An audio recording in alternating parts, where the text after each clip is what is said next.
Olá, olá, querido ouvinte do Pro Football. Tudo bem com vocês? Sou David Chiodini, mais uma vez aqui sendo o hostess, é assim que se fala, hostess desse podcast maravilhoso, tão ouvido no Brasil todo, na América Latina, quiçá no mundo. Prazer novamente estar falando com vocês. Novamente estamos aqui para um podcast extra, um podcast que não estava programado. E esse podcast eu vou ser um mero entrevistador. Eu vou fazer as perguntas para que Anthony Curti me responda dos Estados Unidos com um tema que é curioso a todos nós, e que o Curti está podendo viver e trazer um pouco mais dessa experiência para a gente, que são os bastidores da NFL, os bastidores de dias de jogo, de treinos, de entrevistas, esse tipo de coisa. Mas e aí, Anthony, dê sua saudação, diga como você está, se está tudo bem com você? Olá, Davis, olá, nosso ouvinte. A gente não ia gravar mais um podcast nesta semana, mas bastante gente pediu e mandou mensagens no Instagram, também no Twitter, para fazer um podcast contando um pouco como que foi a experiência nessas 2 semanas em São Francisco, primeiro em Miami, depois São Francisco e agora em Orlando, né, cobrindo os preparativos de Miami para o Super Bowl 54, final da Conferência Nacional e agora o Pro Bowl. Antes de mais nada, lembrando que este podcast é apresentado por NFL Game Pass, o melhor da NFL, onde e quando você quiser. Vamos lá então, David separou algumas perguntas para eu responder, então vai ser até bom porque em ritmo de pergunta vai ficar bem natural. Sigo aqui nos Estados Unidos, e então esse podcast está sendo gravado sem um diálogo propriamente dito, mas o pessoal está gostando bastante e é isso que importa. Queria agradecer também demais as mensagens que a gente está recebendo no Twitter. O David está respondendo boa parte delas. Eu, infelizmente, não tive tempo de conseguir responder todas, mas meu carinho e a reciprocidade aí a nossos ouvintes. Bora lá! Que bom, que bom. Bom, para começar, eu queria saber uma coisa de você. No último domingo, você esteve cobrindo a final da NFC entre Green Bay Packers e San Francisco 49ers. Você viu o jogo lá de cima, da press box, como a gente chama, que é basicamente uma visão privilegiada do jogo. Então fala pra gente como é que é ver o jogo de cima, se é fácil na hora, se é fácil não, se é mais fácil destrinchar os aspectos táticos do jogo, as movimentações, se é gostoso assistir lá de cima, ou se você preferia estar num ângulo mais próximo ao campo, esse tipo de coisa. Então fala pra gente como é que é essa experiência de ver o jogo lá da press box, lá de cima do estádio. Olha, Davis, antes de mais nada, foi a primeira vez que eu vi um jogo da Press Box, que no estádio dos 49ers, no Levi's Stadium, é bem alta, né? É engraçado que o Levi's Stadium, ele lembra um pouco, guardadas as proporções, claro, né?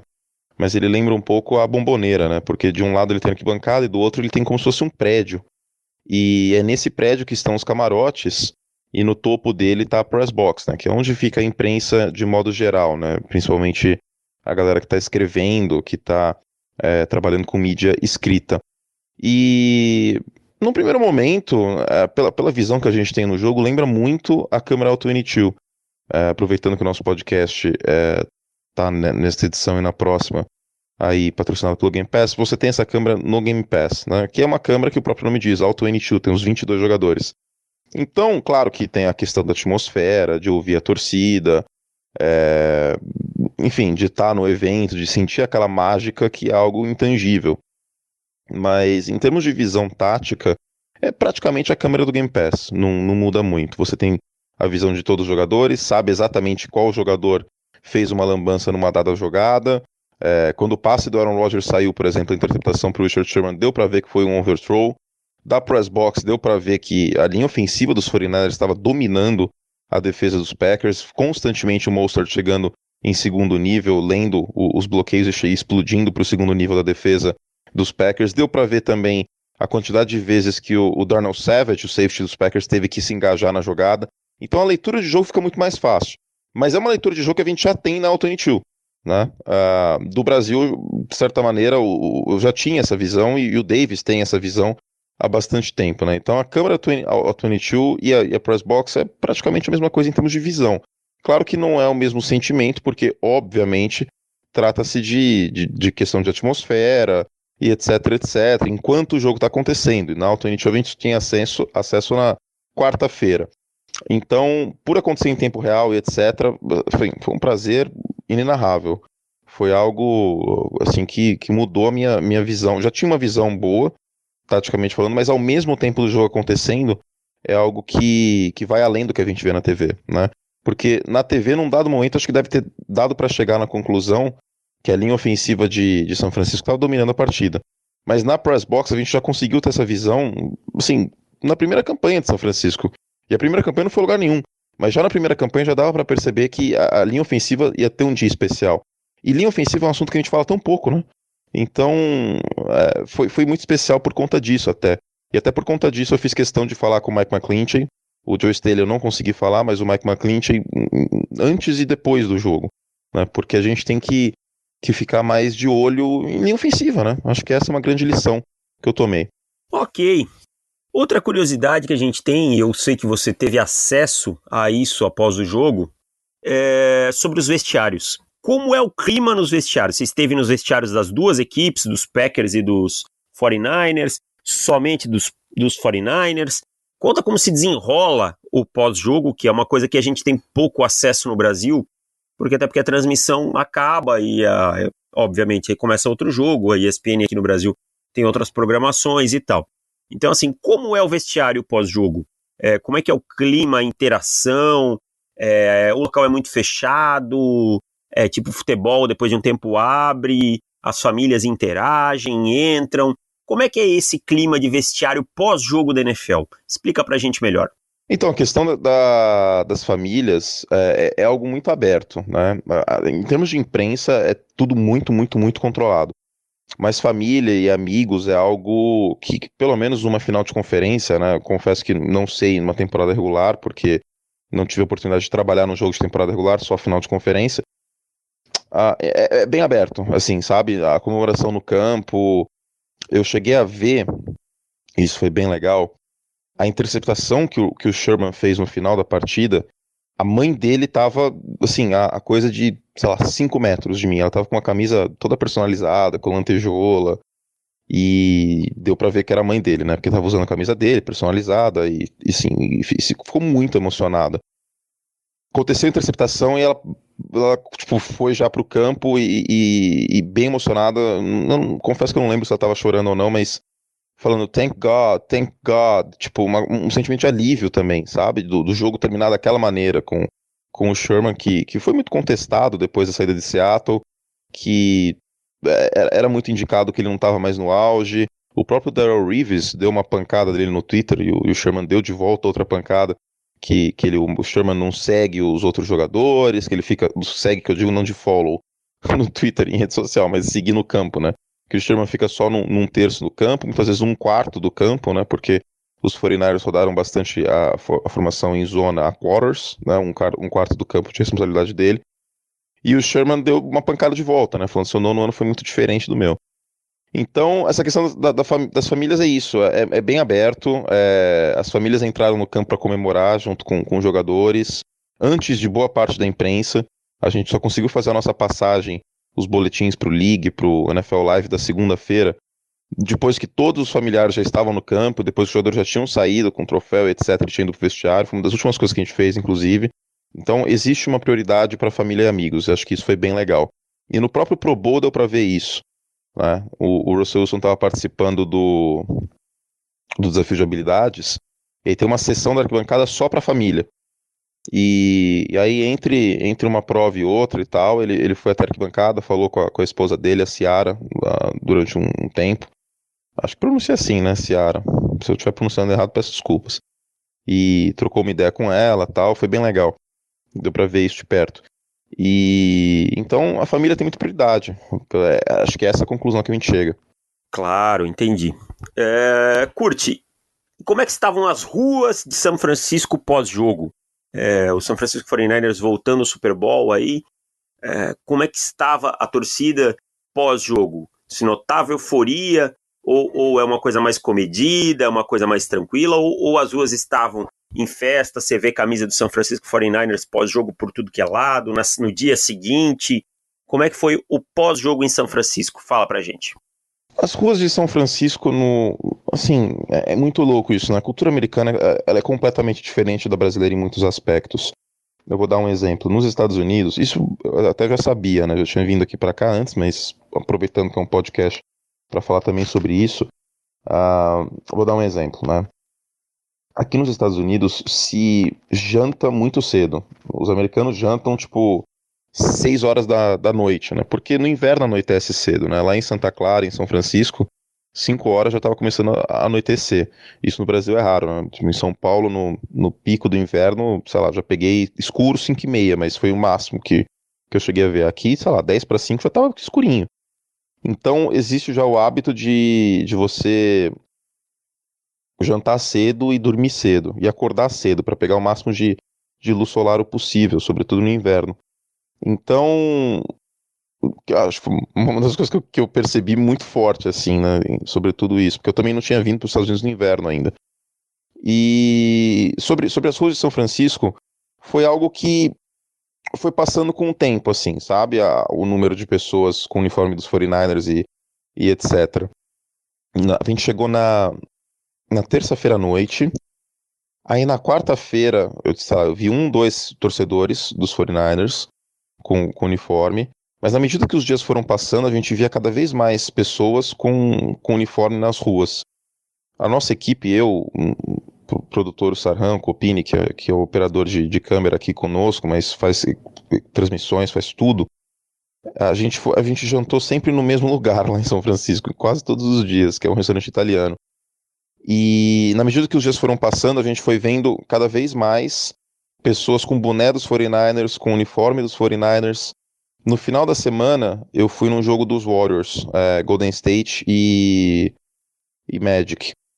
E tinha muita gente no ginásio, não, assim, não muita gente, que eu digo, sei lá, 50% das pessoas, mas, tipo, eu vi muita gente com pelo menos um bonezinho dos 49ers, assim, sabe? Ou uma camisa, algo assim. Então deu para perceber que a cidade estava respirando esse momento, né? Esse momento de final de conferência. No Pier 39 também, que é um local turístico que tem em São Francisco, tem várias lojinhas, etc. Assim, bem turístico mesmo. Bastante turista, deu para ouvir vários idiomas diferentes. Tinha um monte de torcedores 49ers. Então muita gente que não mora em São Francisco, que torce para os 49ers e que veio para São Francisco para isso, né? No próprio hotel que a gente ficou, tinha gente indo embora na segunda-feira vestindo a camisa dos 49ers.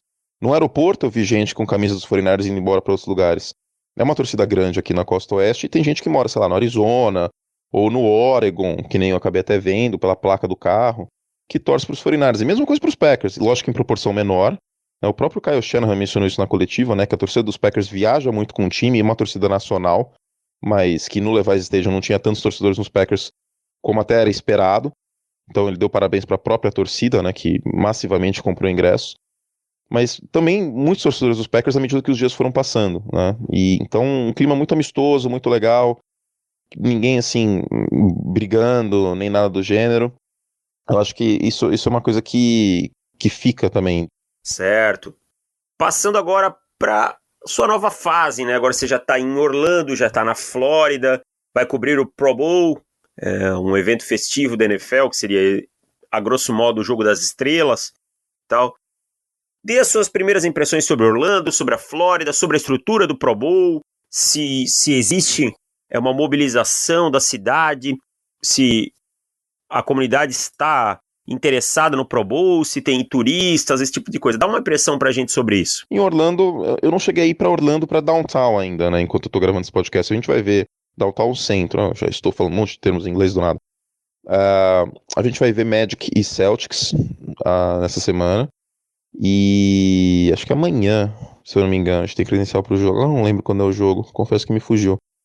Mas aí eu posso dizer sobre Orlando em si. Na Disney, que é onde fica o Wide World of Sports, que é o complexo esportivo, que teve a Florida Cup um tempo atrás e que é onde rola os treinamentos do Pro Bowl, a gente tem tudo decorado, assim, sabe? É bem bonito. Em Miami também tá assim, né? Na avenida que a gente ficou, onde era o nosso hotel, tinha os postes decorados, com anéis de Super Bowl. Cheguei a postar nos meus stories, inclusive. Mesma coisa aqui para Orlando, nas proximidades do Wide World of Sports, né? A decoração do Pro Bowl. Então, isso foi bem legal de ver, né? A organização, acho que a organização é uma coisa que fica dessa cobertura também. Ok, Curti, e com certeza você já teve acesso aos jogadores, né? Essa semana já na Flórida. Qual jogador fisicamente te impressionou mais de perto? Porque assim, ver pela televisão e tal, acho que até nivela um pouco os caras pelo fato de estarem de pé, desse tipo de coisa. Qual o cara que mais te impressionou, se é que algum te impressionou? O jogador que fisicamente me impressionou mais. Bom, já vi todos, né? Da cobertura que dava pra ver, porque eu vi tanto da Conferência Nacional como da Conferência Americana no Pro Bowl e também dos 49ers e dos Packers. Deixa eu pensar. Cara, o Quenton Nelson é um absurdo. O que me impressionou do Quenton Nelson é que aqui hoje em Orlando tava -2 Celsius a temperatura, sensação térmica, perdão, porque o vento tava soprando bem gelado. Ontem à noite a gente pegou um vento bem gelado também. E, cara, o Quenton Nelson tava de camiseta e shorts. E era, assim, a única pessoa no campo, entre os jogadores e torcida, que eu vi de camiseta e shorts. Tipo, eu vi gente de bermuda, mas tava agasalhada, assim, sabe? Tem gente que não tem frio na perna, beleza. Mas o Quenton Nelson de camiseta, tá ligado? E, tipo, se ele pudesse, acho que ele tava sem camisa, assim, numa boa. Então, e ele é enorme, cara. O cara, tipo, meu, ele é muito grande, assim mesmo, sabe? Tipo, músculo, é um absurdo. E foi até engraçado, porque eu tentei falar com ele. Eu gosto muito de falar com o jogador de linha ofensiva, porque, sim, na maior parte das vezes eles estão entre os mais inteligentes do time. Porque o jogador de linha ofensiva tem que saber tudo que tá acontecendo no campo. Né? Para bloquear e para abrir espaço para os outros, você tem que entender, você tem que ter uma consciência de campo que alguns outros atletas acabam não tendo, né?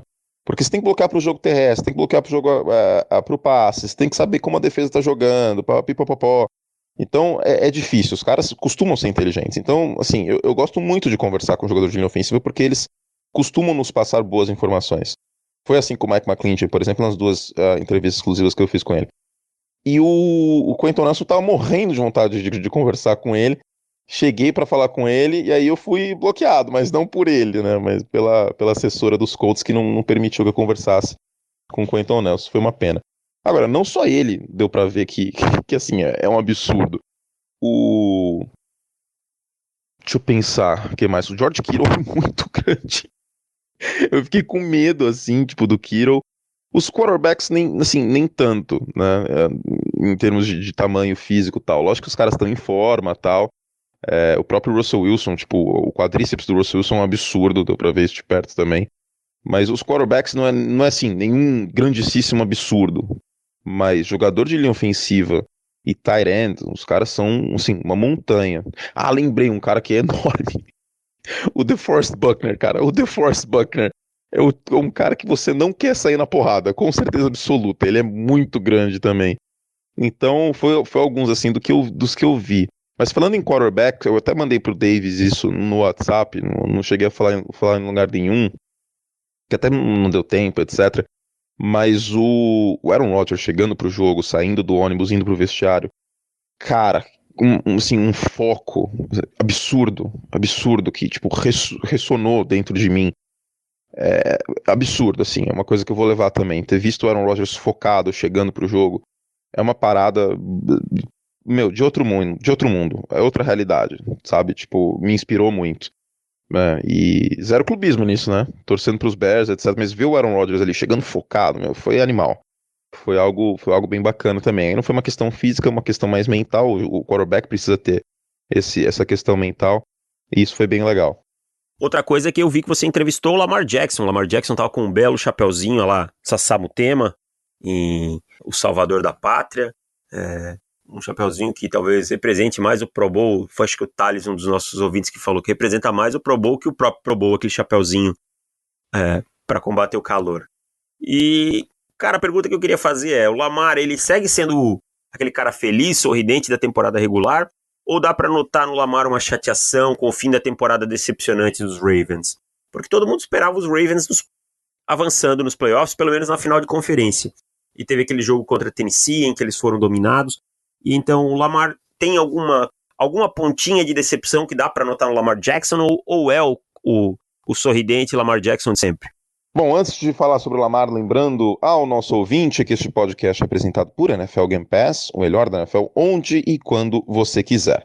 Sobre o Lamar Jackson, Cara, eu não percebi nenhuma chateação não, viu? Percebi foco, percebi determinação, ele tá feliz de estar aqui no Pro Bowl, tá feliz de ser MVP. Eu consegui fazer 3 perguntas pro Lamar, ele obviamente atraiu a imprensa que nem um imã, e acabei me dando um jeitinho brasileiro ali, colocando o microfone e consegui fazer 3 perguntinhas. A primeira foi quando ele percebeu que a temporada ia ser especial, né? E ele disse justamente o que eu imaginava, que foi em relação àquele jogo fora de casa contra Seattle, né? Os Ravens estavam com 2 vitórias e 2 derrotas e venceram uma partida muito importante. Depois eu perguntei pra ele o que tá assim na lista, né? O que vem em seguida pra ele, porque ele evoluiu como passador. Ainda falei, você tem orgulho de ser um passador, não só um grande corredor que você já era em Louisville. Mas o que vem pela frente pra ele? Continuar melhorando o trabalho de pés, a mecânica. O que vem pela frente pelos Ravens e tal? Ele falou, cara, tudo. Vamos brigar pra ganhar título, etc, etc. Ele pareceu assim muito focado. E aí, depois eu perguntei o que era melhor, né? Ele deve ser o MVP da NFL neste ano, deve ser eleito. O que é melhor, ser eleito MVP ou vencer o Heisman? Ele falou ambos. E aí, todo mundo deu uma risada. Foi bem legal esse momento.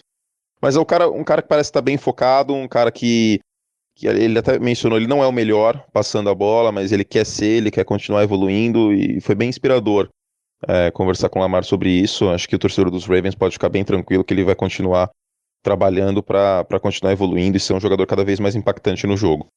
Outro nome importante que você conversou foi com o Russell Wilson, né? O Russell Wilson é um cara da elite da NFL, um dos melhores quarterbacks, top 3, 5 na pior das hipóteses hoje da NFL. E queria suas impressões sobre o Russell Wilson, que se nota dele, se ele dá algum indicativo de satisfação ou não com o Seattle Seahawks. Querendo ou não, a gente tem bastante críticas à comissão técnica, principalmente nas 2 últimas temporadas. Se o Wilson demonstra alguma coisa ou se ele é realmente muito profissional e não passa nada nesse assunto. Olha, sobre o Russell Wilson, eu acho que ele não deve estar insatisfeito não, viu? Sinceramente, porque o Pete Carroll é o técnico da Conferência Nacional aqui no Pro Bowl. Inclusive o Pete Carroll estava bem animado conduzindo o treinamento. Percebi bastante organização por parte dele em relação ao outro lado da AFC, que estava mais solto, o lado da NFC no treinamento. Claro que foi o primeiro dia só, e o Pro Bowl não dá para tirar tanta coisa assim, mas sabendo que é o Pete Carroll que está aqui e o Russell Wilson está super animado, a Ciara veio para cá também, acho que se tivesse alguma rusga, alguma insatisfação, ele não traria a esposa, não estaria feliz do jeito que ele parece estar. E eu fiz uma perguntinha só pro Russell Wilson, não vou nem dar spoiler, deve estar na programação da ESPN no Sport Center, no League na sexta, devem subir no site também, mas eu fiz só uma pergunta para ele e ele respondeu super animado, feliz, sorrindo. Então eu sinceramente não acho que exista nenhuma insatisfação por como a temporada acabou se desenrolando, não. Sinceramente não é a minha impressão estando aqui vendo o que está acontecendo. Um jogador que eu vi que você também teve a oportunidade de entrevistar foi o Minkah Fitzpatrick. Minkah Fitzpatrick é um dos caras que eu, no processo de draft dele, foi um dos caras que eu mais gostei por causa da inteligência dele, da capacidade dele em rastrear o campo, em rastrear a bola, em atacar a bola. Depois de um ano em Miami, em que Miami passa por uma reconstrução e tal, e ele pediu para ir embora, e até foi um tanto quanto questionado, ele está em Pittsburgh. E aí sim o jogo dele aflorou e toda essa inteligência veio à tona.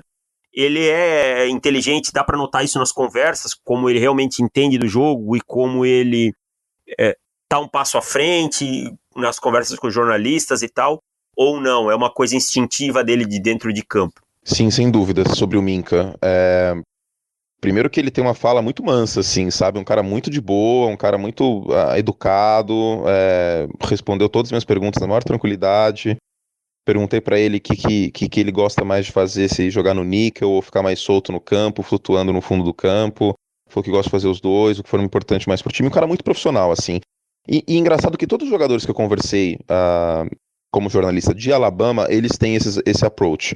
São jogadores muito bem lapidados nesse aspecto pelo Nick Saban. Até perguntei sobre o Nick Saban pro Minkah. E parece ser um jogador muito inteligente, muito focado, tranquilo. Então, já tinha uma excelente impressão dele nesse aspecto e saio com uma impressão ainda maior, ainda melhor nesse sentido. Uma coisa de bastidor que sempre intriga, e principalmente no Pro Bowl, porque a gente sabe que a NFL é uma liga muito intensa, o futebol americano como um todo é um jogo muito intenso, de muito contato, de muita provocação, muito trash talk. Aí no Pro Bowl, dá pra notar alguma competição entre os jogadores? Eu digo assim, alguma animosidade, alguma coisa do tipo? Ou a camaradagem acaba prevalecendo e todo mundo é amigo de todo mundo é brother, todo mundo brinca com todo mundo? Cara, não sei, eu não entendi muito bem, David, quando você mandou um texto aqui, se a pergunta seria uma competição entre os caras num jogo contra o outro, ou se no Pro Bowl. Mas assim, o clima aqui em Orlando, o clima, não o tempo, né? Porque tá frio pra cacete, mas o clima, a atmosfera, em termos de aura e etc., tá super gostoso, assim, sabe? Dá pra ver que os jogadores estão felizes, mesmo alguns chateados pelo fato da temporada não ter terminado bem pro Lamar Jackson, por exemplo. O Mark Andrews tá aqui também. E assim, se o cara não tá bem o suficiente pra vir, ele acaba nem vindo muitas vezes, né? O Aaron Rodgers optou por não vir pro Pro Bowl, e acredito que seja uma escolha pessoal por conta da maneira, da forma que a temporada acabou para os Packers, né? A pancada que acabou tomando contra São Francisco. Então, existe um clima muito de camaradagem, um vestiário de futebol americano, e você sabe disso em certa medida, né? Claro que não dá para comparar a NFL com qualquer outra liga do mundo, qualquer outro nível de organização de futebol americano no mundo, mas você que foi técnico sabe muito bem disso, né? Um vestiário de futebol americano é uma família. E deu para perceber muito isso, sobretudo na comemoração dos 49ers. Assim, ninguém, absolutamente ninguém, sequer pensou em jogar o Garoppolo embaixo do ônibus pelo fato de ele ter dado menos de 10 passes, por exemplo, sabe? O foco foi tudo na parte positiva. Ao longo de toda a semana, inclusive, muitos jogadores foram perguntados sobre isso sobre o Garoppolo. O Kyle Shanahan foi também. E todos eles, assim, endossaram o Garoppolo, bateram no peito, falaram assim, olha, o cara é o primeiro a sair, o primeiro a chegar, o último a sair, o cara humilde, com médica profissional foda. Então, enfim, eu acho que existe uma aura muito, muito grande de camaradagem mesmo, né? Não acho que é algo de competição, não. Bom, lembrando novamente aos nossos ouvintes que esse podcast é apresentado por NFL Game Pass, o melhor da NFL, onde e quando você quiser. E antes de nos despedirmos e etc., lembrar ao nosso ouvinte uma informação que pintou no final dessa semana, uma informação que não surpreende ninguém, que já era esperada. O Eli Manning se aposentará, né, porque a coletiva é na sexta-feira, mas era algo esperado, né? O Eli já tinha declarado que não gostaria de ser reserva em nenhum outro time, e a chance dele ter espaço como titular em outra equipe seria bem baixo, né? Seria difícil a gente vislumbrar neste momento da carreira do Eli que ele fosse titular em alguma equipe para a próxima temporada. Então, por conta disso, por conta do Daniel Jones ser o futuro dos Giants, afinal, foi escolha de primeira rodada no último draft, teve seus momentos, a equipe acredita nele, o Eli opta por não vestir nenhuma outra camisa que não seja a do New York Giants. O Eli, de uns 4 anos para cá, e faço minhas as palavras que o André Kfouri disse uma vez no ESPN League, o jogo passou pelo Eli, né? Era um cara que não estava mais rendendo de acordo com o que era esperado por um quarterback na NFL. E, em certa medida, isso foi triste, né? Porque a gente viu grandes momentos por parte do Eli Manning. Em termos estatísticos, o Eli Manning nunca foi um absurdo. A gente nunca cogitou fortemente o Eli Manning ser MVP de uma temporada regular, por exemplo, embora tenha sido MVP do Super Bowl. Mas estatísticas nunca foram a métrica para medir o Eli, né? E se você quiser, você pode até usar algumas estatísticas, por exemplo, a pós-temporada dele de 2007, a de 2011, e em termos de jardas passadas foi a melhor pós-temporada de um quarterback de 2011, aliás. Mas a questão do coração, de ser decisivo, sempre foi o que definiu o Eli Manning. E o profissionalismo, acho que a grande palavra que o define é o profissionalismo, né? Eu estava vendo aqui na NFL Network agora à tarde, o Eli era um dos poucos quarterbacks, e ainda mais difícil fazer isso morando em Nova York, com a imprensa de Nova York, com os tabloides, que além de falar com a imprensa depois das partidas, com vitória ou derrota, falava com a imprensa também na segunda-feira, coisa que é raro entre os quarterbacks, não é todo quarterback que faz isso. Eu vou dar um exemplo. Depois do final da partida, na final da Conferência Nacional, o Jimmy Garoppolo não falou com a imprensa. E enfim, não sei nem se foi uma decisão do time ou se os próprios repórteres acabaram respeitando, mas ninguém foi falar com o Garoppolo, eu pelo menos não vi. Então, e eu vi ele no vestiário e também nem fui encher o saco, né? Imaginei que houvesse uma orientação de que ele não estaria disponível para a imprensa. Mas o Eli, e não é uma crítica ao Garoppolo não, viu? É um elogio ao Eli, porque o Eli que faz diferente do que boa parte dos jogadores. Ele próprio sempre se colocou à disposição em todos os momentos. Momentos ruins, momentos bons, ele estava lá, sempre foi profissional. Isso foi dito na NFL Network, inclusive. Enfim, acho que o profissionalismo é o que fica, e para o torcedor dos Giants, o Eli Manning sempre vai ter um espaço muito grande no coração, né? Foi um dos grandes ídolos dos Giants, o melhor quarterback que já passou pelo New York Giants, acho que isso não resta dúvidas. Votaria para o Eli Manning para o Hall da Fama também, não tenho a menor dúvida disso. E, aliás, falando em Hall da Fama, uma semana difícil, né, para o torcedor de Nova York, das franquias de Nova York, porque eras chegaram ao fim. Uma delas já tinha acabado há algum tempo, mas agora uma lembrança que essa era chegou ao fim. O Derek Jeter nos Yankees foi eleito com 97% dos votos, né, não teve só um voto para entrar no Hall da Fama, e agora o Eli Manning se aposentando, então uma semana um pouco até agridoce para os fãs aí de esportes da cidade de Nova York, tanto nos Estados Unidos como quem torce para os Yankees e para os Giants no Brasil, que tem muita gente que torce para os dois times ao mesmo tempo. Então é isso, rapidamente, sobre o Eli.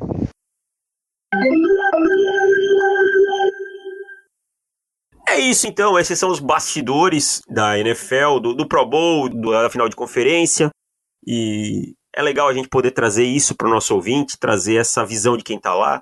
É um privilégio ter o Kurt lá, trabalhando e cobrindo em loco. Então, Kurt, diga para o nosso ouvinte como ele assina o Pro Clube do profutebol.com.br e se despeça dizendo quando você volta para o Brasil, quando gravaremos juntos novamente, esse tipo de coisa, e deixe sua saudação final para o nosso ouvinte. Muito bom, meu querido Davis, mais um podcast gravado on demand. Coisa maravilhosa, hein? O inglês está voando. Estou conversando com os locais aqui de uma maneira impressionante. Alguns locais, inclusive, ficaram confusos. Foi um que falou, mas você já morou em qual cidade dos Estados Unidos? Não, tô brincando. Não, mas pior que isso que aconteceu. Teve um cara que perguntou por que meu sotaque era uma mistura de Los Angeles com Nova York e com a Inglaterra. Eu falei, nossa. Enfim, nosso querido ouvinte pode assinar o nosso site para mais conteúdo, para ajudar o nosso projeto. É menos de 30 centavos por dia no plano anual. Aproveita porque a promoção do plano anual vai acabar no meio de fevereiro, tá bom? Depois a gente vai fazer um ajustezinho lá. Então, profutbol.com.br/assinar, se você gosta do nosso conteúdo, porque ainda tem mais podcasts e mais textos exclusivos para quem gosta muito de futebol americano. E eu posso dizer com total certeza que depois dessa cobertura que eu estou fazendo aqui nos Estados Unidos, eu volto um profissional melhor, mais focado. Minha ética profissional vai ir na lua, porque foi muito inspirador em todos os sentidos. Então, acho que o assinante vai poder desfrutar bastante disso aí, desse trabalho que eu estou muito ansioso para voltar a escrever todos os dias e poder, enfim, produzir cada vez mais conteúdo para vocês, não só no podcast, mas também na mídia escrita, na parte de mídia escrita do site, também nos meus vídeos no YouTube. Comprei até um celular com uma câmera mais potente para os vídeos ficarem melhores, enfim. Voltaremos com pica montada pro Shell, como diria o professor Luxemburgo. E quando voltaremos, meu querido Davis? Na semana que vem. Eu volto na segunda.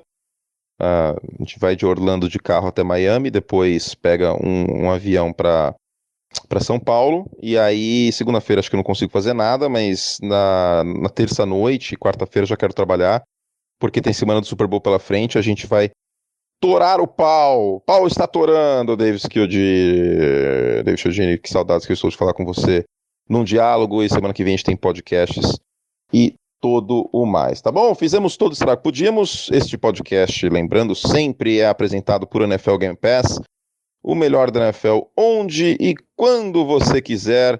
Um beijo carinhoso para os nossos ouvintes, espero que vocês tenham gostado desse bate-papo que a gente teve aqui, meio que indireto, mas ainda assim um bate-papo, um episódio bônus para vocês, e a gente volta na semana que vem com um podcast da normalidade, no diálogo, com risada, com aquele samba-lelê, aquela brasilidade, e vamos que vamos, tá bom? Beijo para vocês, a gente volta na semana que vem. Tchau, tchau. Tchau!